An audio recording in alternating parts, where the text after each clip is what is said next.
What is really cool for painting water as well, I really like to add a little bit more of texture. So clean brush, clean water, and let's maybe add still need a little dots. Can you see it? Yeah, I think you can see it. Yeah, you can.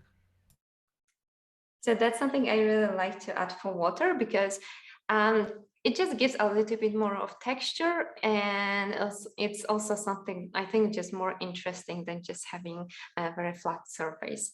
So I really like to do it, especially when I do waves, because when you have waves, you have a lot of like this water just like everywhere. So it looks really cool when you do something like that. I even do it with white paint when I finish my painting, when I paint waves, and this is like, it needs to be like super crazy with movement, and yeah, so then I even use white paint to just splatter a little bit of white.